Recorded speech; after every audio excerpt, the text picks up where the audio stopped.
오늘 민수기 13장인데요. 13장에서 시작된 이 이야기는 14장까지 두 장에 걸쳐서 사실은 마무리가 되는데 오늘 13장에 나와 있는 내용들 중심으로 좀 살펴보려고 합니다. 이스라엘 백성이 드디어 이제 하나님께서 약속하신 가나안 땅 바로 앞에 온 것이죠. 그리고 그 가나안 땅 바로 어귀에서 애굽이 남쪽에 있기 때문에 지금 네게브 남쪽으로 지금 바라보고 가나안 땅을 정탐하고 있는 것입니다. 1절에서 3절 보면 여호와께서 가나안 땅에 대한 탐지 명령을 하시죠. 여호와께서 모세에게 일러 가라사대 사람을 보내어 내가 이스라엘 자손에게 주는 가나안 땅을 탐지하게 하되, 여기서 하나님 분명히 말씀하시죠. 내가 이스라엘 자손에게 주는 가나안 땅이다. 그냥 가나안 땅을 탐지하는 것이 아니고 하나님이 이스라엘에게 주시기로, 사실은 출애굽할 때부터 목적이 이 땅으로 인도하기 위해서 출애굽한 거죠. 바로에게 고통받는 그 고통에서 그냥 건져주는 게 목적이 아니고 언약하신 땅, 약속의 땅으로 인도하시기 위한 게 출애굽기의 동기였습니다. 그래서 여기서도 가나안 땅이 아니고 내가 이스라엘 백성에게 주는 가나안 땅이죠. 하나님은 이것을 분명히 오늘 말씀하십니다. 탐지하게 하되 그 종족의 각 지파 중에서 족장된 자 한 사람씩 보내라. 모세가 여호와의 명을 쫓아 바란 광야에서 그들을 보내었으니 그들은 다 이스라엘 자손의 두령된 사람이라. 지도자를 12지파에서 한 명씩 뽑아서 이제 가나안 땅을 탐지하게 합니다. 근데 오늘 본문에서는 여호와께서 모세를 불러서 말씀하셔서 가나안 땅을 탐지하게 하는 이런 모습으로 묘사를 하고 있는데, 신명기 1장에서 보여주는 그림은 완전히 다릅니다. 신명기 1장 21절에서 24절까지 제가 읽어드리면요, 너희 하나님 여호와께서 이 땅을 너희 앞에 두셨은즉 너희 조상의 하나님 여호와께서 너희에게 이르신 대로 올라가서 차지하라. 두려워하지 말라, 주저하지 말라 한즉 너희가 다 내 앞으로 나와 말하기를 우리가 사람을 우리보다 먼저 보내어 우리를 위하여 그 땅을 정탐하고 어느 길로 올라가야 할 것과 어느 성읍으로 들어가야 할 것을 우리에게 알리게 하자 하기에 내가 그 말을 좋게 여겨 너희 중 각 지파에서 한 사람씩 12를 택하매 그들이 돌이켜 산지에 올라 에스골 골짜기에 이르러 그곳을 정탐하고. 신명기 1장에 의하면 하나님이 모세 불러가지고 명령한 게 아니고 이스라엘 백성이, 모세가 이야기하죠. 이게 바로 하나님이 너에게 약속하신 그 땅이다. 들어가서 우리는 올라가서 치자라고 이야기했더니 백성들이 나와서 그 땅 어떤지 좀 정탐을 하자, 요 이야기를 하는 거죠. 그래서 민수기에서는 오늘 이게 하나님께서 명령하신 것으로 나오지만 신명기에 있는 이야기를 보면 하나님 명령하신 게 아니고 이게 누구에게서 시작됐어요? 정탐하려고 하는 생각이 이스라엘 백성들로부터 시작이 됐다고요. 그리고 그 부분에 대해서 모세가 자기 생각에 좋게 여겨서 그래 그렇게 하자라고 움직이는 것으로 묘사를 하고 있습니다. 그럼 민수기에서 이야기한 게 맞습니까? 신명기에서 이야기한 게 맞습니까? 똑같은 사건인데요. 똑같은 사건인데 하나는 백성들 생각에 지금 올라가서 치고 이러지 말고 먼저 정탐을 합시다. 그래서 우리가 어떻게 해야 되는지를 미리 좀 알아봅시다. 조사를 합시다. 백성들이 이야기를 했고, 오늘 민수기에서는 여호와께서 모세를 불러가지고 정탐을 해라 명령하시죠. 그럼 둘 중에 어떤 게 맞는 거예요? 이게 이제 내러티브들이 이렇게 이제 부딪히는 것들이 있는 거죠. 그럼 잘 조화를 하모나이즈를 시켜보면 백성들이 요구를 먼저 하고요, 하나님께서 그것을 허락해 주시는 방향으로 가야 이게 조화가 되는 겁니다. 그러니까 오늘 민수기에서는 그 앞에 백성들의 이야기를 하고 있지 않지만 신명기랑 조화를 시켜봤을 때 왜 하나님께서 이 명령을 했냐, 사실 백성들의 이러한 요구들이 있는 것이고 하나님께서 그 요구를 받아서 허용해 준 거죠. 사실은 정탐한다라고 하는 의미가 사실은 필요합니까? 필요치 않습니까? 지금 여기서 지금 뭘 조사하라고 그러죠? 뭐 그 백성의 다소와 강약과 성읍이 큰지 작은지 이런 것들, 수목이 있는지 없는지, 농지가 비옥한지 아닌지, 적과 꿀이 진짜 흐르는지 아닌지 이런 것들을 전부 다 탐지하라고 이야기를 하거든요. 근데 그 탐지할 필요성이 과연 진짜 있습니까? 없습니까? 없죠, 사실은. 탐지했더니 별로 내가 생각한 것보다 안 비옥해. 그럼 안 들어갈 겁니까? 탐지하는 목적이 도대체 뭐냔 말이죠. 왜 성읍이 큰지 작은지 그런 걸 봐야 되죠. 물론 하나님께서 일하시는 것들은 사실은 인간의 할 수 있는 일들이나 이런 일반적인 원리들을 전혀 무시하는 것은 아닙니다. 그렇기 때문에 어떻게 보면 앞에서 이미 하나님께서 이 가나안을 향해 행군하는 데 있어서 어떻게 보면 인간적인 조직들을 다 짜주셨고, 그리고 실제로 그거 할 수 있는 진영들도 다 하나님이 만들어 주셨을 뿐만 아니라 더한 것은 이 장인이죠. 이방인의 도움을 받아서 그 광야 지역을 잘 알고 있는 그런 길을 인도할 수 있는 사람까지 붙여줘서 사실은 인도했기 때문에 이런 인간이 준비해야 될 부분들을 전혀 하나님 무시하지는 않습니다. 그렇지만 사실은 이 부분에 대해서 조금 생각해 볼 여지들이 있는 거예요. 오늘 본문만 보면은 여지가 없는데 신명기 1장과 비교를 해본다면 과연 진짜 정탐이 꼭 필요한 것인가 생각해 볼 필요가 사실은 있는 것입니다. 그리고 이제 4절에서 16절까지는 이제 각 지파에 있는 리더들, 그 정탐을 하는 리더들의 명단이죠. 민수기 1장에서 나오는 리더들의 명단과 전혀 다릅니다. 그리고 유다 지파로부터 시작하지도 않고 르우벤 지파로부터 시작을 하고 있죠. 그러니까 이 지금 정탐은 유다 지파가 선도한 게 아니다라고 하는 것들을 사실은 보여줍니다. 지금까지는 모든 리더의 명단은 다 유다 지파부터 나왔거든요. 근데 여기는 르우벤 지파부터 이야기를 하고 있죠. 왜 명단이 앞에 있었던 그 지도자들과 다르냐? 아마도 1장에 있었던 그 명단의 지도자들, 1장과 7장에 나오죠. 그 명단의 지도자들은 그 지파들을 어떻게 다스리는 굉장히 좀 나이가 지긋한 그런 연장자일 가능성이 큽니다. 근데 여기서 새롭게 뽑은 리더들, 새롭게 준비한 사람들은 좀 젊은 사람들, 3, 40대 뭐 이렇게 분명히 지도자 역할을 하고 있지만 좀 젊고 정탐을 할 수 있는 40일 동안 그 땅을 먼저 들어가서 탐지를 하는 거기였기 때문에 좀 젊은 그 일에 적합한 사람들을 선발하지 않았냐라고 보통은 봅니다. 여기에 나온 리더들의 이름들이 있는데요. 진짜로 뭐 생판 처음 들어보는 이름이죠. 그렇죠. 루벤 지파 뭐 삼무아 들어봤습니까? 이름 읽기도 이상해. 삼무아가 뭐예요? 사밧, 이갈, 발디, 갓디엘, 갓디, 암미엘, 스둘, 나비, 한 번도 들어본 적도 없는 듣보잡이에요. 그렇죠?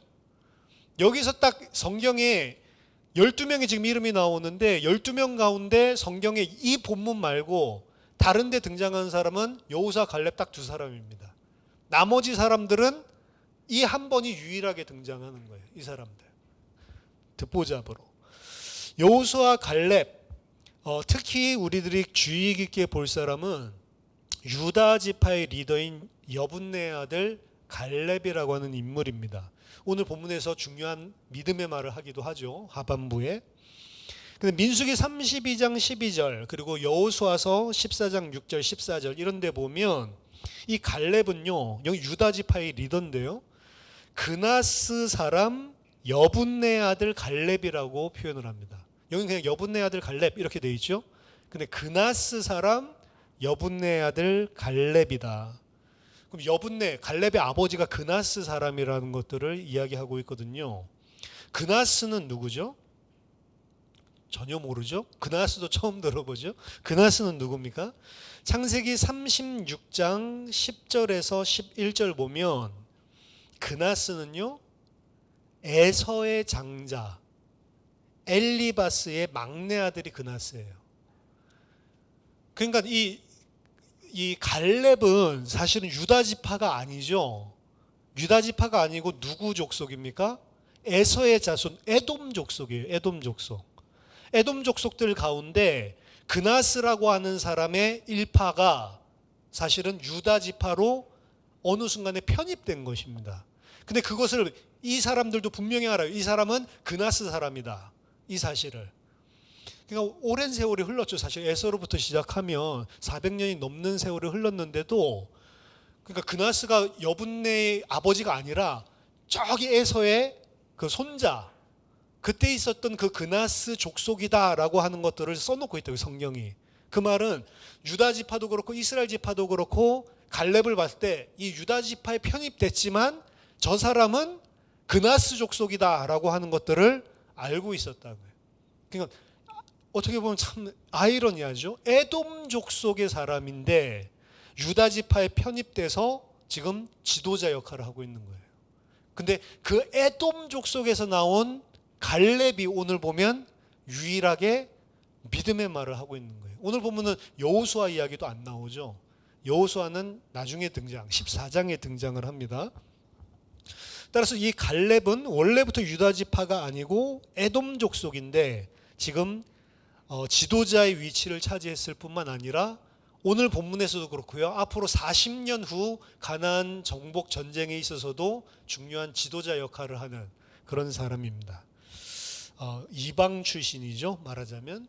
그리고 17절에서 20절에서는 가나안 땅을 정탐해야 될 목록들에 대해서 모세가 자세하게 명령합니다. 그 땅 거민의 강약, 그리고 다소, 그리고 그 땅의 호불호, 좋은지 나쁜지, 그리고 성읍 진영인지 산성 지역인지, 토지의 후박, 비옥한지 아니면 안 좋은지, 수목의 유무, 이런 부분들을 전부 다 조사하게 합니다. 근데 이 부분은 어떻게 보면 전쟁 준비로 필요한 당연한 부분들이고 전쟁을 하기 위해서 미리 알고 있어야 될 정보인 것은 확실합니다. 그렇기 때문에 이 부분들을 다 준비를 하는 거죠. 그리고 실과가 익을 때쯤, 처음 포도가 익을 때쯤이었기 때문에 그곳에 열매도 증거로 한번 가져와 봐라. 그래서 봐야 되겠다는 거죠. 그래서 이게 하나님이 하시는 일과 인간이 하는 일, 이 부분을 사실은 생각해 볼 수가 있는데, 하나님이 하시는 일로 보면 사실 이런 정탐 자체가 필요가 없어요. 근데 인간이 해야 될 일들로 생각을 해본다면 당연히 여러분이 만약 가나안 전쟁을 하려고 한다면 당연히 알아야 될, 정탐해야 될 내용입니다. 그럼 이 두 가지가 부딪히냐? 부딪히는 건 아니에요. 사실은 이게 부딪히는 건 아닙니다. 따로따로 이건 하나님이 해야 될 일이고 이거는 인간이 해야 될 일, 혹은 인간이 해야 될 일은 없고 하나님만 해야 되는 거냐, 아니면 하나님이 아니고 인간만 해야 되는 거냐, 우리 이렇게 생각을 하는데, 사실은 하나님이 하시는 일들 속에는 아까 전에 불신자인데 광야길을 잘하는 사람을 편입시키기도 하지만 하나님이 하시는 일인데 사람의 일반적인 것들을 다 활용을 하세요.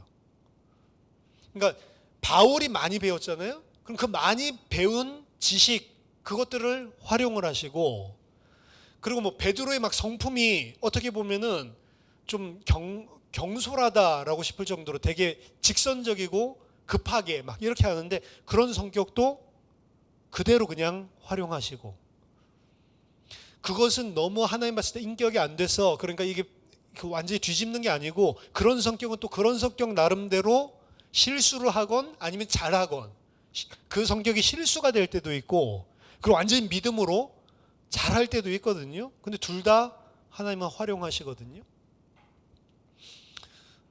혹은 바울이랑 바나바랑 사도행전 15장에 보면 크게 싸우죠. 바나바는 아주 온유한 사람입니다. 그리고 아주 사람들을 품어줄 수 있는 그릇을 가진 사람이에요. 다른 사람들은 다 바울을 멀리 했는데 일부러 찾아가서 이 바울을 인재로 영입한 사람이 바나바입니다. 이미 거기에서 예루살렘에 있는 다른 사람들보다도 다르죠. 그릇이 상당히 커요. 어떻게 보면 바울 같은 경우는 칼 같습니다. 그러니까 이제 마가 요한을 데려가야 되냐 말아야 되냐라고 하는 그 부분에 있어서 바울은 칼 같으니까 하나님 일 하는데 저 티미한 놈 데려가면 안 된다. 바나바는 티미하더라도 얘도 그래도 하나님의 사람인데 다시 한번 기회를 줘야 되지 않냐, 품는 쪽으로 가죠. 그래서 마가를 데리고 바나바는 끝까지 사역을 하고, 이 마가 데려가면 난 너랑 갈 수 없다라고 해서 바울은 실라를 택해서 가죠. 그럼 바울만 사용했습니까? 사도행전 바울 중심으로 기록되어 있거든요. 그럼 바나바와 이제 마가는 이제 하나님께서 버리셨습니까? 아니에요. 그건 또 그거 나름대로 또 사용을 하신다고요. 그러니까 우리들이 생각하는 거랑 완전히 다릅니다. 어떻게 보면 하나님은 우리의 죄악들까지도 다 품어 안으신다고. 인간의 죄악들을 하지 못하도록 막는 게 아니고 인간의 죄악들을 하도록 다 허용하시고 그 인간의 죄악들을 통해서도 하나님의 백성이 되게 만든다고요. 그게 창세기 3장 사건도 똑같은 겁니다. 왜 선악과를 먹도록 놔두냔 말이에요. 막을 수 있는데. 하나님이 하나님의 일을 이뤄나가시는 데 있어서 사실은 인간을 로봇같이 절대로 안 해요. 그래서. 하지만 바른 것, 바르지 않은 것 기준은 반드시 있습니다. 모든 것을 다 합력하여 선을 이루시는 건 맞는데 진짜로 하나님 앞에서 바른 것, 바르지 않은 것은 있어요. 바르지 않은 것이라도 그것이 더 좋게 선으로 만드시는 분은 맞지만 기준이 있습니다. 그렇지만 하나님은 그냥 가만히 두세요. 하나님께서 하시는 일이 그래서 우리들이 측량을 못한다는 거예요. 잘하기 때문에 그런 게 아니고 그냥 두세요. 그냥 두시는데 그 모든 일들이 결국에는 다 하나님의 목적을 이루는 쪽으로 활용이 됩니다. 전능하신 분이죠. 그래서 우리가 좀 사실은 하나님의 일, 인간의 일 이런 것들을 생각을 할 때 구분을 짓는 게 아니라요. 하나님이 일하시는 원리 중에 중요한 것이 하나님의 백성에게도 똑같고 불신자에게도 똑같은 세상을 운행하시는 일반 은총의 영역이 존재를 합니다. 그거 무시하는 것 잘못된 거예요. 무시하면 절대로 안 됩니다. 그래서 인간관계라든지 그리고 내가 어떤 일을 하는 성실함이라든지 그런 것들이 있죠. 일반적으로 해야 되는 것들, 일반적으로 준비해야 되는 것들, 그걸 하나님 절대로 무시하지 않으세요. 하나님 백성이기 때문에 그거 필요 없게 특별 은총을 주지 않습니다. 내가 더 열심히 할수록 열심히 얻어내는 것들이 있어요. 오히려 열심히 했는데도 열심히 얻어내지 못하는 게 하나님의 간섭일 수도 있어요. 그렇지만 일반적으로 하나님께서 돌리시는 원리는 신자나 불신자나 완전히 똑같습니다. 그리고 내가 잘못을 한다고 하나님 벼락치고 절대로 그렇게 하지 않아요. 저는 옛날에 교회 한 번 안 나가봤댔죠. 한 주 빠져봤어요. 근데 그때 막 벼락 맞을 것 같아서 미치겠더라고요. 왜? 예배 시간 내가 지금 이러고 있어도 되나? 이 생각이. 그래서 이 시달릴 바에는 예배 드려야겠다 앞으로.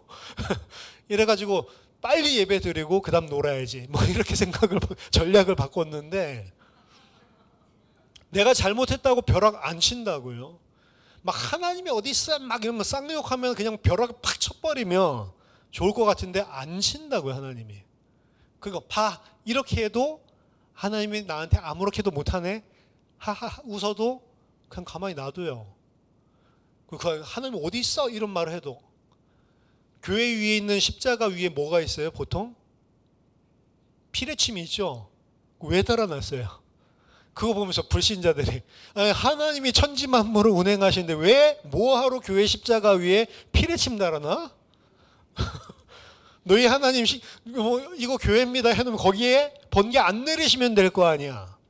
하나님이 살아계시다며 만물을 운행하신다며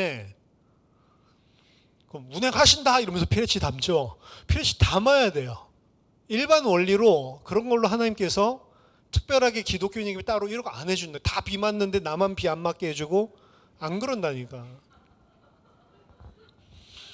그래서 어떻게 보면 이 탐지하고 이런 일들 속에서 좀 우리들이 가만히 좀 생각해 봐야 될 일들은 기독교인 중에 특별 은총의 영역을 일반 은총의 영역까지 끌어당겨 가지고 생각하는 사람들이 많습니다. 혼동을 해요. 그 잘못된 것입니다. 사람으로서 일반적으로 해야 될 것을 나는 하나님의 백성에게 특별 혜택을 받는 식으로 생각하면 안 돼요. 그래서 공부 열심히 하면 열심히 하는 대로, 물론 공부를 열심히 하는 능력들 자체가 다릅니다. 사람들마다 주어진 게 달라요. 근데 열심히 하면 열심히 하는 만큼 사실은 결과는 나오게 돼 있는 거예요. 그건 어쩔 수가 없는 것입니다. 안 했는데 하나님 하게 해주세요. 그거는 도둑놈 신보예요. 우상 숭배 신보입니다. 그렇죠? 콩쿠르 우승하려면 피아노를 쳐야지 금식기도 하고 있으면 안 된다고. 이건 일반적인 거예요.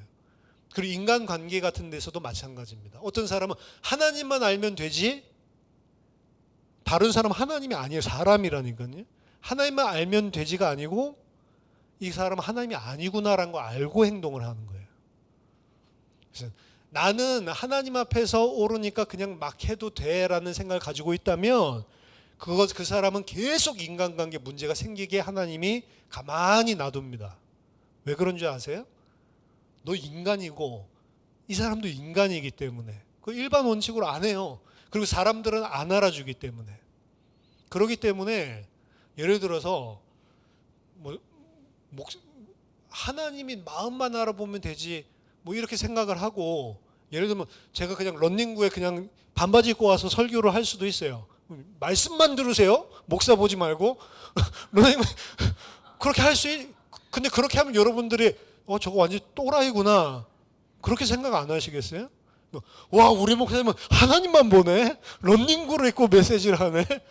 이런 사람 없어요. 그렇죠? 그러니까 모든 부분들에 있어서 어떻게 보면 신앙생활은 진짜로 하나님이 일하시는 원리들을 보면 정상적이어야 돼요. 일반 사람들이 봤을 때에도 정상적이어야 돼요. 그 사람들을, 그리고 그 사람 만약에 어떤 부분이 신앙의 부분이 내가 이런 부분을 내가 이렇게 한다 하더라도 불신자들의 입장에서 이해하지 못하는 영역이 있으면 오히려 그 사람들 이상하게 기독교 오해하지 않기 위해서 그 사람들이 이해할 수 있는 방향으로 해도 괜찮은 거예요. 사실은 사람, 하나님 구분을 지으라. 목사도 마찬가지고요. 교회 안에서 공동체도 마찬가지입니다. 서로 사람이에요. 그렇죠? 사람이기 때문에 사실은 일반적인 부분들, 이런 부분들을 사실은 우리들이 생각을 해야 되는 겁니다. 하나님 마음만 보시죠? 하나님 마음만 봅니다. 근데 우리는 인간이라는 사실. 그렇죠? 정탐하는 내용들 보면요. 21절에서 24절, 이에 그들이 올라가서 땅을 탐지하되 신광야에서부터 하맛 어귀 르홉에 이르렀다. 지금 이제 이스라엘 백성이 있는 곳을 신광야라고 이야기를 하거든요. 근데 신광야라고 이야기를 하다가 나중에 정탐을 하고 돌아올 때는 어디로 돌아오냐면 가데스 바네아로 온다고요. 그럼 신광야랑 가데스 바네아랑 어디에서 출발을 한 거냐? 여기 위에서 21절에서는 신광야에서부터 시작해서 위에 가장 북쪽 끝이 르홉이거든요. 르홉까지, 그러니까 남쪽 끝에서 북쪽 끝까지 전체 가나안 땅을 40일 동안 다 탐지하는 겁니다. 근데 왜 신광야로 돌아오지 않고 가데스 바네아로 돌아오냐? 신광야랑 가데스 바네아랑 서로 접경 지역이다라고 이야기를 합니다. 그러니까 신광야로 돌아왔다, 신광야에서 출발했다, 가데스 바네아에서 출발했다, 같은 지역이에요. 사실은 같은 지역이고, 가나안 땅 전체를 그래서 이들이 탐지를 합니다. 22절에 보니까 남방으로 올라가서 헤브론에 이르렀다. 헤브론은 여러분 어디입니까? 여기 애굽 소안보다 7년 전에 세워진 고대 도시인데, 헤브론 남쪽에 있는 도시인데 성경에 어디에 나오죠? 아브라함이 막벨라굴을 산 곳이 헤브론입니다. 그렇죠? 그래서 에브론에게서 그 밭과 굴을 사서 사라도 거기 장사하고 자기 자신도 거기 장사되어지죠. 아브라함이 약속의 땅 언약을 받고 유일하게 합법적으로 소유한 땅이에요. 사실은. 근데 그 땅을 지나가는 이야기를 일부러 이야기하고 있다고. 왜 이야기하고 있죠? 이게 아브라함에게 약속하신 바로 그 땅이고, 하나님께서 아브라함에게 약속하신 그 약속 때문에 너희들을 인도하고 있다라고 하는 것들을 사실은 보여주는 거예요. 그래서 헤브론을 이야기를 하고 있는 겁니다. 아낙자손 아히만과 세세와 달메가 있더라. 아낙자손과 아히만과 세세와 달메는 나중에 여호수아 15장 14절에 의하면 갈렙에 의해서 정복되어지는, 축출되어지는 자들입니다. 또 에스골 골짜기에 이르르죠. 그곳에서 포도 한 송이 달린 가지를 베어서 막대기 꿰고 석류와 무화과를 취해서 그들이 돌아옵니다. 자, 이 모든 것들을 다 하고 열매들까지도 증거로 다 가지고 와서 25절에서 33절 이 리더들이 정탐한 전체 보고를 하죠. 모세에게 보고하여 가로되 당신이 우리를 보낸 땅에 간즉 과연 젖과 꿀이 그 땅에 흐르고, 이건 이제 비옥하고 풍성한 땅이라는 그런 그 표현입니다. 히브리어에서 이것은 그 땅의 실관이다. 그렇죠? 하나님께서 약속하신 그 땅, 정말로 그 젖과 꿀이 흐르는 땅이 맞고 이 열매를 봐라, 진짜로 풍성한 그런 땅이 맞다라고 이야기를 합니다. 근데 28절에 그러나 이렇게 이야기하죠. 이게 중요해요. 그러나 에페스키라고 되어 있는데 강조하는 거예요. 그러나 좋은 땅 맞는데, 맞습니다, 할렐루야, 그냥 그러고 끝나야 되는데 좋은 땅 맞습니다. 그러나 우리 신앙생활에서도 제일 문제가 그러나, 그래도 그렇지, 그런데 그렇죠? 믿음의 말 안 하는 게 아니에요. 기본적으로 믿음의 말 앞에 하고 그런데 그런데 할 때 혓바닥을 잘라버려야 되는데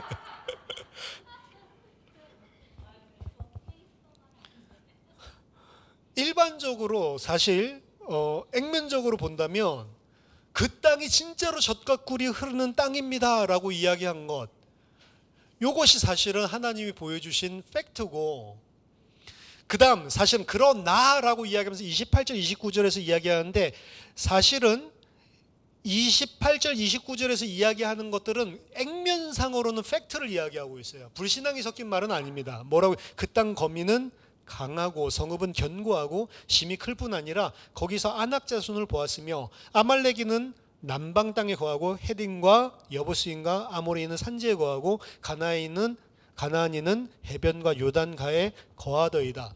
사실은 뭐 특별한 뭐 불신앙이 섞이거나 이런 건 없죠, 액면적으로는. 그런데 그러나 이제 이게 문제라고 그랬고, 이 말을 들었을 때 이 30절에 보니까 갈렙이 모세 앞에서 백성을 안돈시켰다라고 하는 표현이 나옵니다.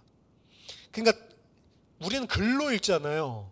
근데 28절 29절을 보고할 때 이들의 톤 자체나 이들이 지금 백성들이 들을 때 무엇을 갖다가 이들에게 집어넣고 있냐면 두려움, 불신앙, 이런 것들이 들어가게끔 팩트를 말하는데, 분명히 이들의 어조와 이들이 전달하고 있는 내용은 백성들을 불안하게 만들고 언약의 땅에 대한 확신을 놓치게 만드는 그러한 식으로 팩트를 말하고 있는 거예요. 팩트를 말하지만 믿음의 말이 있고요, 똑같은 팩트를 말해도 불신앙의 말이 있는 겁니다. 우리는 이걸 글로 읽기 때문에 알 수 없지만 30절을 고려해 봤을 때 이 사람들은 팩트를 말하는 것 같지만 사실은 불신앙의 이야기들을 하고 있었던 거예요. 그것이 이제 30절 이후에 더 드러나게 되는 거죠. 30절에 똑같은 팩토를 보고 똑같은 것들을, 갈렙은 이 사람들이 보고한 거에 대해서 부인한 적이 없어요. 그 말은 이 사람들이 본 게 팩트가 맞다는 겁니다. 근데 똑같은 현장을 보고 갈렙은 우리가 곧 올라가서 그 땅을 취하자, 능히 이기리라. 능히 이기리라. 요거는요, 그 정령 죽으리라 했을 때 히브리어의 동사에 그 부정형, absolute 부정형이 있다고 그랬죠. infinitive absolute. 그거를 쓴 거예요. 그러니까 능히 이기리라가 아니고 진짜로 이긴다. 우리가 이 이야기하는 거예요. 우리가 올라가기만 한다면 반드시 우리는 이길 수 있는 것이다. 왜? 갈렙이 말하는 근거는 팩트가 아닙니다. 언약이에요. 아브라함에게 약속하셨던 그 땅이에요. 그렇기 때문에 팩트가 어떻든지 간에 상관이 없는 겁니다. 능히 우리는 올라간다는 말 전쟁을 의미하는 단어거든요. 우리가 올라가서 전쟁을 하면 반드시 우리는 이기게 돼 있다. 자, 지금 두 가지 보고가 있는데 갈렙을 빼고는, 여호수아는 뭐 했는지 모르겠지만 갈렙을 빼고는 똑같은 팩트를 이야기하고 있는, 똑같은 팩트를 보고하고 있는데 말하자면 불신앙의 보고를 하고 있는 거고, 갈렙은 신앙, 하나님의 언약을 근거한 보고를 하고 있는 거거든요. 이들이 불신앙했다는 증거가 뭐냐? 그 다음 31절에 올라가면 능히 취할 수 있다라고 하니까 완전 싹 반대로 이야기하죠. 우리는 능히 올라가서 그 백성을 치지 못하리라. 그들은 우리보다 강하니라. 그러면서 이스라엘 자손 앞에서 이제는 팩트가 아니에요. 그 탐지한 땅을 악평하기 시작합니다. 왜 그러죠? 사람들을 자기네들 생각과 동일하게 만들기 위해, 설득시키기 위해서 이제는 적과 꿀이 흐르는 땅이 맞습니다라고 이야기했었던 그 땅을 악평하는데, 악평하는 내용 보세요. 그 땅은, 우리가 두루 다니며 탐지한 그 땅은 그 거민을 삼키는 땅이요. 근데 말이 됩니까? 지금 그 거민들이 강하다면서요. 그 거민들이 강하고 큰 성읍을 가지고 있고 강대하다면서요. 근데 뭐라고 이야기해요? 거기 살고 있는 사람을 집어삼켜서 죽여버리는 땅이래. 거기서 본 모든 백성이 신장이 장대한 자들이었습니까? 안악자손이 뭐 네피림의 후손이다, 뭐 이거는 뭐 인정하겠어요. 근데 모든 사람들이 다 거인이에요? 거짓말하는 거죠. 이건 이제 팩트가 아니죠. 어떻게 보면은 갈렙이 한 이야기를 듣고 사람들이 그렇지, 올라갈 수 있지라고 생각을 하고 있었던, 변화가 일어나고 있었던 것 같아요. 그러니까 어떻게 해요? 그 갈렙의 그 믿음의 말을 차단하고 자기네 말을 확신시키기 위해서 이제는 거짓말을 지어내서 하기까지 합니다. 악하죠. 네피림 후손 안악자손 대장부들을 보았더니 우리는 스스로 보기에도 메뚜기 같았다. 이거는 팩트예요? 자기네들 생각이에요? 자기네들 생각이죠. 우리들 스스로 보기에도 메뚜기 같은데 더 상상이 나오죠. 그들을 보기에도 우리가 메뚜기 같이 보였을 것이다. 그들한테 물어봤어요? 물어본 적도 없으면서. 그러니까 이게 지금 31절부터 33절 완전 다 거짓말. 그렇죠? 거짓말인데 완전히 불신앙하는 말. 갈렙의 믿음에 대한 나머지 정탐꾼들의 반응입니다.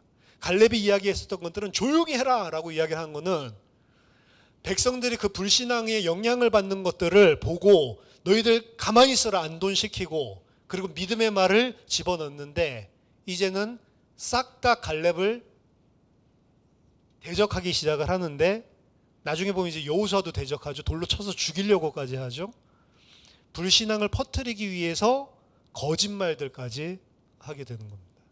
완전히 불신앙하게 하기 위해 사명을 띠고 나는 사람들처럼, 그렇죠? 믿음 가지려고 하네? 이렇게 막 못하게 지금 하는. 이제 이들의 말에는 그 어떠한 객관적인 정보도 담겨 있지 않고요. 그 땅에 대해서 거짓말로 악평을 하기 시작하고요. 그들은 거인이고 네피림이고 우리는 메뚜기다. 이게 이제 수사학적으로는 완서법이라고 하는 거예요. 마이어시스라고 하는데, 완서법이라고 하는 것은 하나를 지극히 강하게 주장하기 위해서 반대되는 것을 완전히 디미니시 없애버리는 거. 우리가 메뚜기 아닌데 우리를 갖다가 완전히 연약한 자로 만들어버린. 왜? 저들이 강하다라는 것을 사람들에게 각인시키기 위해서. 악하죠? 그들은 네피림 대장부고 우리는 메뚜기다. 메뚜기 뭐 맞을 수도 있겠죠. 맞을 수도 있는데 이 사람들 놓치고 있는 건 뭐죠? 메뚜기라도 그 땅을 차지할 수밖에 없게 돼 있는 겁니다. 왜죠? 하나님이 함께하고 있기 때문에. 하나님의 언약 때문에. 자, 오늘 이 본문입니다. 이게. 그리고 14장에 더 이제 극으로 이 불신앙을 치닫게 되는데 이 본문 오늘 13장 가지고 저희들이 좀 생각할 부분들 정리하고 마쳐야 되겠습니다. 먼저 첫 번째입니다. 가나안 정탐이 애초에 왜 시작됐냐? 아까 신명기 1장 가지고 제가 이야기를 했죠. 가나안 땅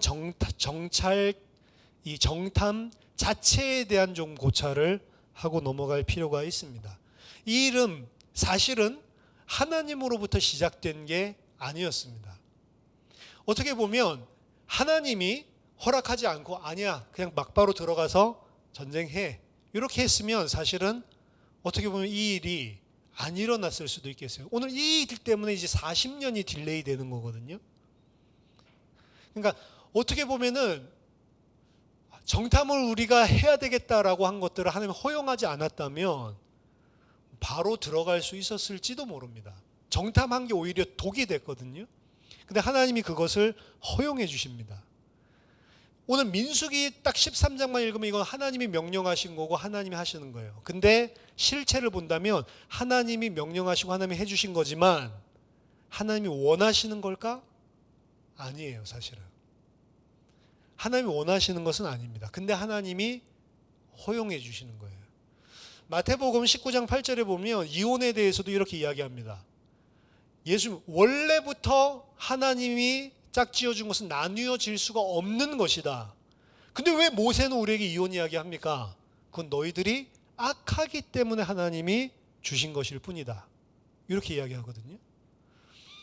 메추라기를 하나님께서 30일 동안 하여튼 막 코에서 막 역해서 이제 먹기 싫다라고 진력이 날 정도로 메추라기를 줍니다. 근데 그 메추라기 주는 거는 메추라기를 지금 줘야겠다라고 하나님 생각해서 준 게 아니죠. 이스라엘 백성이 고기 먹고 싶다 막 울부짖어 가지고 준 거죠. 고기 먹고 싶다 막 울고 있었더니 하나님 고기 줬어. 그거 좋은 겁니까? 고기 먹다가 죽었다니까요. 그러니까 야, 너 그런 식으로 하려면 공부하지 마. 부모님이 이렇게 해요. 진짜 공부하지 마? 그런 거랑 비슷한 거예요. 부모님이 지금 공부하지 마라고 한 게 공부하지 말란 말이에요? 근데 정말? 엄마 말했다. 이제부터 나 공부 안 한다. 와, 만세. 우리 엄마 나 공부하지 말래. 이러면 지금 맞아야 되는 거죠. 메추라기 주니까 하나님이 메추라기 우리 먹으라는구나 막 퍼먹고 있다고요. 시편 106편 15절에서 뭐라고 이야기하냐면 그러므로 여호와께서는 그들이 요구한 것을 그들에게 주셨을지라도 그들의 영혼은 쇠약하게 하셨도다. 메추라기 사건은 이렇게 이야기하는 거예요. 그들이 요구했기 때문에 하나님께서 주시지만 그들의 영혼은 어떻게 돼요? 쇠약해진다. 우리가 원하는 것들을 얻어낸다고 그게 하나님의 응답이 절대로 아니라는 겁니다. 왜냐? 우리가 원하는 것은 하나님의 뜻이랑 대치되고 육신적인, 세속적인, 자기중심적인 것들이 많기 때문에 그래요. 내가 원하는 대로 안 해주는 게 하나님의 은혜입니다. 사실은. 정탐하지 못하도록 하나님께서 막으셨다면 더 은혜일지도 몰라요. 근데 하나님은 우리를 어떻게 한다고요? 로봇처럼 절대로 안 하신다고요. 그래서 우리가 악한 것들을 요구하거나 우리가 죄의 길로 갈 때 그냥 두세요. 대신에 어떻게 돼요? 딜레이 돼요. 둘째 아들이 나간다고 했을 때 유산 달라고 했을 때 그냥 줘버린다고. 먼 이웃나라로 갑니다. 그래서 생판 고생하다가 아버지를 생각하게 되는 거예요. 그래야 진짜 아버지 귀한 거구나 알고 돌아오게 돼 있어요. 안 그러고 안 줘. 그대로 붙들고 있으면 안 된다니까요. 왜? 진짜 자발적으로 하나님이 누구신지를 알고 하나님의 사랑을 알고 하는 순종과 그렇지 않고 해야 되기 때문에 하는 순종 전혀 다르단 말이에요. 하나님은 우리를 인격으로 아들로 그리고 사랑의 관계로 그 관계로 말미암아서 나오는 순종, 그 하나님이 누구신지 알기 때문에 나오는, 여러분 사랑하는 사람이 있으면 그 사랑하는 사람을 생각하지 말라 그래도 생각하잖아요. 그렇죠? 그 사랑하는 사람이 원하는 대로 삶을 살잖아요. 그 사랑하는 사람이 이렇게 하면 좋아할까? 기뻐할까? 이런 생각들을 하잖아요. 그렇게 하는 거랑 이 사람한테는 나는 이렇게 해야 돼 하는 거랑 다르다고요. 우러나와서 하는 거랑 마지못해서 해야 되니까 하는 거랑. 근데 하나님은 진짜로 내가 너를 사랑하는 것 같이 내가 얼마나 너를 사랑하는지를 알아서 솟아나와서 하는 순종을 원하는 거지, 그냥 하나님이 이거 하라고 했으니까 마지못해서 하는 그런 것들을 원하는 게 아니라는 거예요. 그건 하나님 받지도 않으셔, 사실은. 그래서 어떻게 하냐? 아프지만 자기가 하고 싶다라고 하면 그냥 그대로 다 허용해 주시는 거예요. 근데 그 허용해 준 것들을 통해서도 하나님은 여전히 정확한 거 버리지를 않으세요. 그걸 보고 하나님의 신실하심이라고 하는 겁니다. 고멜 창녀를 통해 가지고 깨닫게 하죠. 호세아에게. 창녀를 갖다가 사가지고 자기 아내로 삼고 사랑해 줬는데 이거 어떻게 해요? 계속 나가서 딴짓하죠. 그런데도 계속 나갈 때마다 또 돈 주고 또 사오고 돈 주고 또 사오고 이러면서 이게 바로 이스라엘인데, 근데 나는 그 이스라엘을 버리지 않는다라고 하죠. 내가 어떤 죄인인데 하나님께서 어떻게 나를 기다리고 그런데도 불구하고 끝까지 나를 사랑하시는지가 부딪혀서 나오는 순종. 그게 순종이에요. 안 그러면 다 종교입니다. 그 종교는 항상 내가 하는 것이고 하나님의 사랑으로부터 우러나오는 게 아니기 때문에 대가를 바래요. 반드시. 그리고 반드시 그것은 내가 잘 해준 거기 때문에. 여러분, 사랑해가지고 이 사람에게 어떤 일을 한 거는 대가를 안 바란다니까요. 원하는 건 뭐냐? 내가 사랑해서 이렇게 했다는 것을 그 사람이 알아주는 걸로 그냥 좋게 해요. 내가 이렇게 사랑합니다. 알아주지 심지어 못한다 하더라도 내가 사랑으로 그거 한 것들에 대해서 아까워하지를 않아요. 맞아요? 하나님을 섬기고 하나님을 하는 것은 그렇게 해야 된다고. 그거 안 하니까 하나님이 쳐가지고 한다? 그건 하나님의 사랑이 아니라고. 심지어는 하나님을 때려 십자가에 못 박아 죽이기까지 하는 것까지도 다 허용해 놓으신다. 뭘 알게 하기 위해서? 이렇게 나를 때려 죽여도 나는 너를 사랑하고 너를 살리기 위해서 내 모든 걸 다 준다. 그거 알게 해주는 게 십자가예요. 그거 아는 사람은, 하나님을, 그 사랑 부딪힌 사람은 부딪힌 걸로 하나님을 사랑하는 만큼 움직이게 돼 있는 게 순종이란 말이에요. 우리 순종해야 된다, 하나님이 통치를 받아야 된다라고 하면은 그러니까 성경 읽어야지. 이건 순종 아니라고요. 가나안 땅, 이 정탐은 사실은 죄입니다, 죄. 근데 하나님께서 허용해 주신 거예요. 하나님 원하시는 거 아닙니다. 그것 통해서 사실은 하나님은 그 죄를 통해서 어떻게 보면은 나중에 큰 일을 하시지만 이들 자체가 어떻게 보면 불신앙할 인간들이라는 걸 다 알면서도 정탐하라는 거예요. 제가 하나님 같으면 어떻게 하는 줄 아세요? 그래, 정탐해라. 근데 여호수아 갈렙 두 사람 보내. 이 두 사람으로 전체 정탐하고 돌아오게 해라. 이렇게 할 것 같아요. 왜? 나머지 10명 저것들은 뻔한 소리 할 거니까. 그렇죠? 근데 그 나머지 10명도 하나님의 백성이에요, 아니에요? 나머지 10명도 하나님의 백성이라고요. 그 사람들 진짜로 하나님을 마음속부터 사랑하게 하려면 어떻게 해야 돼요? 그 사람들도 정탐하게 해야 되는 거예요.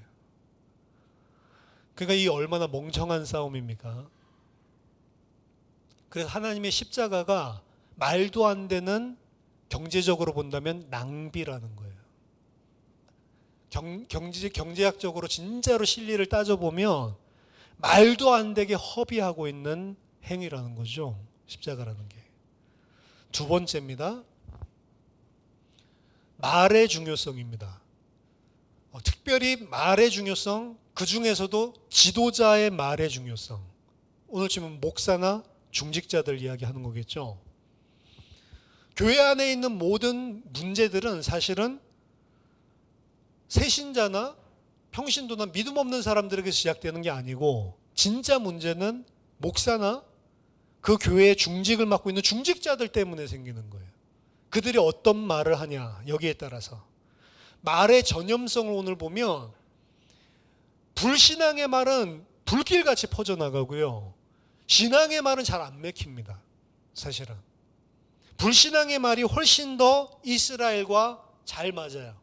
그들의 생각과. 이 불신앙의 말이라고 하는 것은 어떻게 보면은 틀린 말이 아니에요.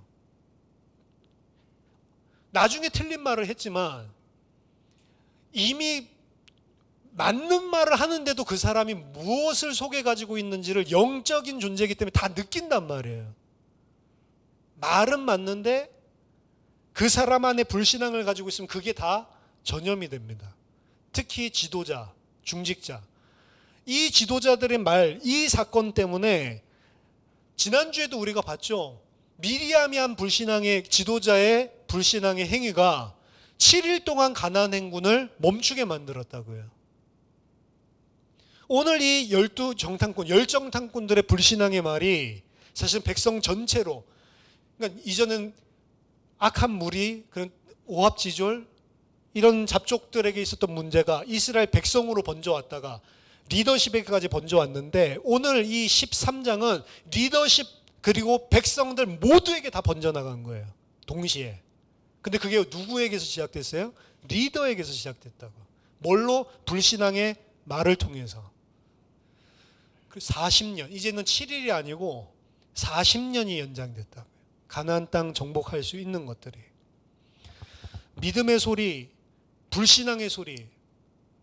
그때 믿음 있는 사람이 뭐라고 하죠? 갈렙이 그들이 이야기하니까 29절이죠? 아니 29절 아니에요. 몇 절이에요? 13장 30절 백성을 조용하게 하고 이렇게 돼 있죠. 조용하게 하고 이렇게 돼 있는데 입 다물게 하고 이 소리예요. 불신앙의 소리를 할 때 여러분들이 중직자 지도자일수록 그 말 들어주지 않고 조용하게 하고 입 다물게 하고 그 불신앙의 말이 퍼져지기 나가지 않게 하는 역할을 해야 되는데 중직자들이 오히려 그런 역할을 할 때가 많다. 그래서 교회의 문제는 중직자의 문제다. 목사의 문제고, 신앙생활에 있어서 가장 중요한 것, 제가 봤을 때는 말입니다. 지난주에도 이야기했죠. 10번 말하고 한 번만 말하라고. 생각하고 이걸 말했을 때 불신앙이 전달될 것인지, 신앙을 살리는 말인지 죽이는 말인지 생각을 많이 해야 돼요. 맞는 말이지만 죽일 수도 있고 살릴 수도 있고, 그렇죠? 근데 우리는 살리는 말을 해야지. 이 말을 맞는 말이지만 이 사람을 맞는 말이 아프게 하면서도 살리는 말이 있고요. 맞는 말이지만 사실은 이 사람을 죽이는 말이 있다고요. 근데 그건 뭘로 느끼냐면 영적인 존재이기 때문에 그 사람 안에 들어있는 동기로 느끼는 거예요. 보통은 악한 말을 할 때 왜 사람을 죽이냐면 내 편에서 옳은 것들 가지고 나를 부각시키고 나를 어떻게 보면 어필하기 위해서 이야기를 하기 때문에 그렇습니다. 사실은 깊이 들어가 보면 죄예요. 결국에는 그 사람 살리기 위한 중심보다는 나를, 그리고 내가 맞다라는 걸 어필하는 부분들이 섞여 있으면 반드시 죽이게 됩니다. 근데 반대로 예수 그리스도처럼 진짜로 나를, 이 사람 살리기 위해서 죽이는 자가 진짜로 말을 하면 이 사람이 하나님 앞에 회개하고 깨닫고 돌아오고 바르게 세워지게 돼 있어요. 사실은 말하는 게 힘듭니다. 전 그래서 웬만하면 강단에서 말하고 개인적으로 딱 집어서 말을 안 해요. 제가 저희 교회하고 개인적으로 신앙적으로 이거 틀렸습니다 이렇게 이야기한 사람이 신앙적으로는 이렇게 하는 게 맞습니다 딱 구체적인 사건 가지고 이야기한 사람이 지난주에 김현주 권사님밖에 없을걸요. 그런 이야기 저한테 처음 들어보셨죠? 말 안 합니다. 왜, 무슨 생각을 많이 했냐면 강단에서 다 나가고 있는데, 강단 생각해보면 이 강단에서 나오는 말씀을 갖다가 지금 생각해보면 다 답 나온 건데 넘어질 수 있죠? 실수할 수 있죠? 그때 강단 생각하면 다 그 안에서 답이 나올 건데 내가 개인적으로 건드리는 게 맞냐? 내가 개인적으로 안 건드려주면 안 세워지는 거? 내가 건드려주면 세워지는 거? 내가 건들면 깨닫고 안 건들면 못 깨닫는 건 내가 하는 건가? 많은 사역들 미국에서 봤어요. 그렇게 뭐 기고 난다 하는 사역자들 아래서 뭐 한국에서든 뭐 어디서든 집에 같이 살면서 훈련받고 믿음의 사람이라고 해서 미국에 딱 떨어져잖아요. 혼자 예배도 안 돼요. 그전에는 넘어질 기회도 없어. 예배 안 드리려고 하면 어떻게 해요? 깨배가지고 예배 드리게 하고, 은혜 못 받으면 어떻게 해요? 계속 붙잡고 메시지에서 은혜 받게 만들고, 넘어질만 하면 붙잡아주고 다 한다고. 근데 그게 독입니다. 온실 속에 있는 화초 같은 거예요. 실제 자기 영적인 실력이 아닌 거예요. 근데 왜 권사님한테 이야기를 했을까요? 이야기를 해야 되는구나, 이런 생각이 들었어요. 최근에 이야기를 안 하면 못 듣는구나. 근데 그게 여러분 비참한 겁니다. 좋은 게 아니에요. 제가 이야기를 안 했기 때문에 그렇게 돼서 제가 이야기를 하기 시작을 한다라고 한 건 나쁜 겁니다. 진짜로. 원래 그게 좋은 거예요. 강단으로 다 해결되는 거. 강단만 있나요? 수요일날 주일 강단, 수요일 금요일 있죠. 그걸로 그냥 다 해결되는 게 진짜 좋은 거예요, 사실은. 근데 손을 대야 되나? 내가 목회를 잘못했구나, 다 나처럼 생각했나, 이 생각까지 했어요. 내가 아니겠죠. 근데 나라면 안 그럴 것 같은데, 다 답이 있는데 이 안에. 여러분, 말씀의 생명 거시기 바랍니다. 지금 가나안 땅을 보는데 말씀으로 보지 않고 뭘 가지고 봤어요? 내 생각 가지고 본 거라고요. 그 맞는 말인데 기준이 뭐라고요? 언약이 아니고 세상 기준이라고요.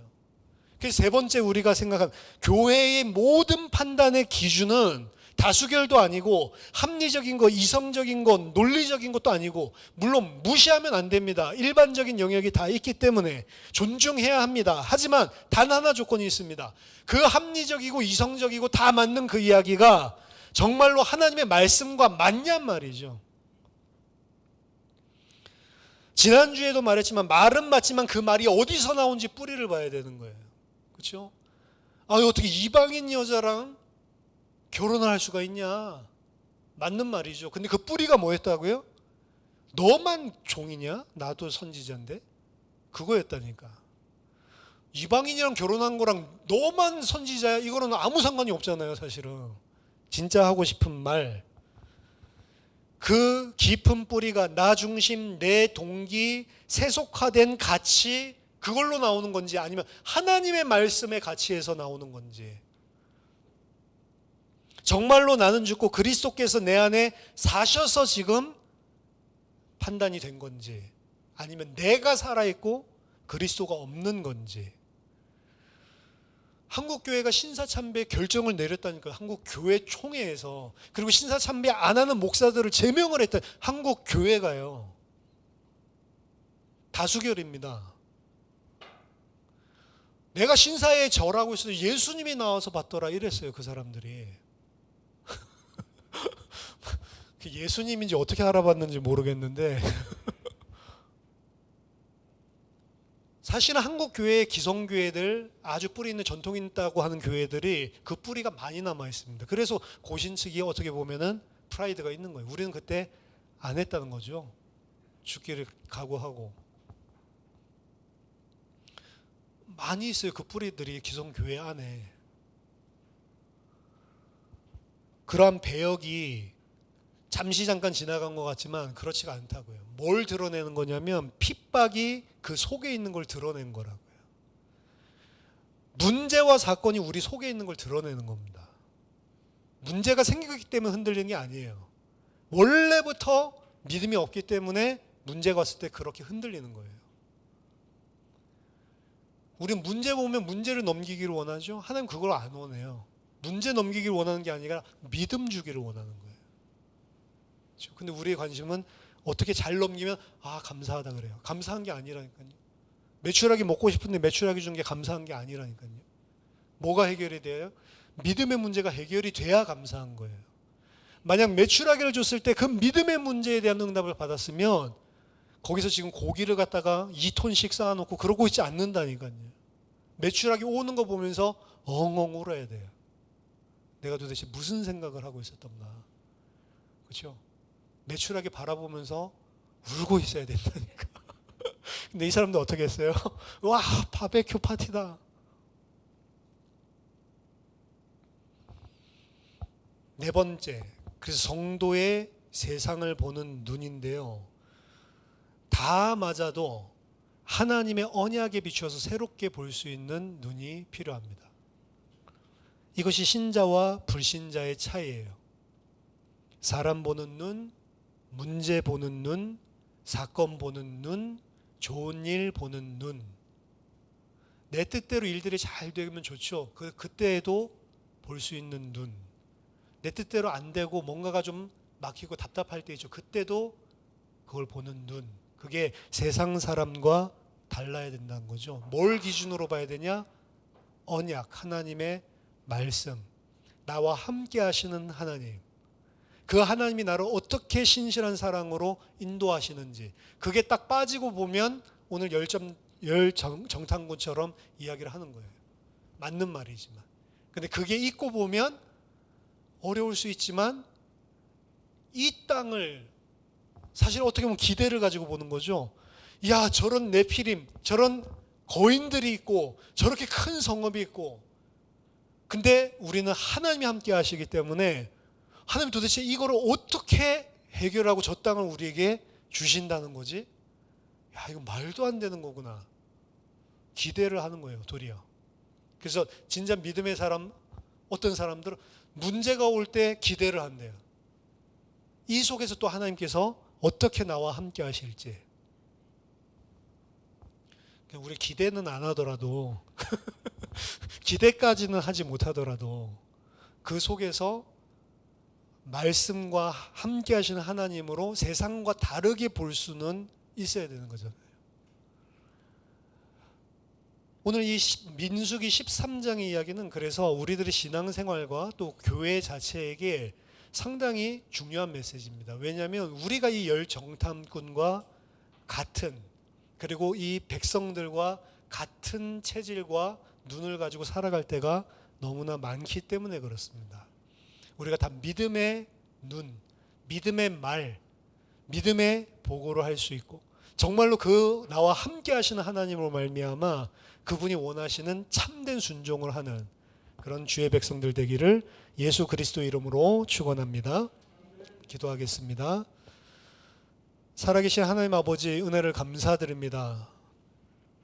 이런 악한 죄인들, 하나님을 무시하고 세상 가치를 가지고 내 마음과 육신에 원하는 것을 하여 항상 죄를 짓는 연약한 자들을 주님께서 다 용납해 주시고 품어 주시고, 그럼에도 불구하고 신실하게 그 십자가의 사랑으로 우리를 견인해 주시는 은혜에 모든 감사와 찬양과 영광을 돌려드립니다.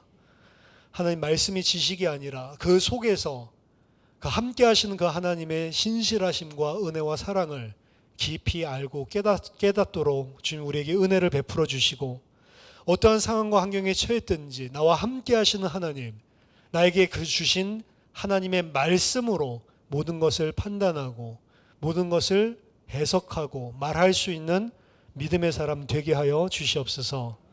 우리들의 그리스도를 알지 못하도록 가지고 있는 많은 세상의 가치와 기준이 그리스도의 강력으로 다 무너지게 하시고, 온전히 그리스도께 복종하며 내가 사는 것이 오직 내 안에 사신 그리스도께서 사시는 인생 될 수 있도록 도와주시옵소서. 살아계신 주 예수 그리스도 이름으로 기도하옵나이다. 아멘.